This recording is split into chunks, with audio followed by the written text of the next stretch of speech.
Today's free tutorial, we're going to show you on how to enable or disable TikTok two-step verification for iOS and Android and computer completely for free. If you enjoyed this video, drop it a like, share, and subscribe to the channel for more. If you want to learn how I create content online and save hundreds of hours per year, click the link down below, scan the QR code, and enjoy the tutorial.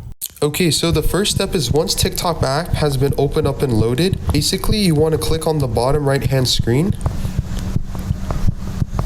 to access your profile. And the next step is to go on the top right hand screen and click these three icons right here and click settings and privacy, which is the last option on TikTok. And then right here under account, click the third option, which says security and permissions. And as you can see now, the third option as well, two-step verification. Right now, two-step verification on TikTok is currently disabled or it's turned off. But if you want to turn this on, it will say it will require additional verification when you log in from an untrusted device. So right now I have phone and email, but you can click phone, email, authenticator, and password, and you have 4 extra layers, and then click turn on. And now you have successfully enabled two-step verification on TikTok. Then again, you gotta enter your details, and voila. Again, if you want to learn how you can save hundreds of hours and money online per year creating content, click the link down below, scan the QR code, and thanks for watching this tutorial.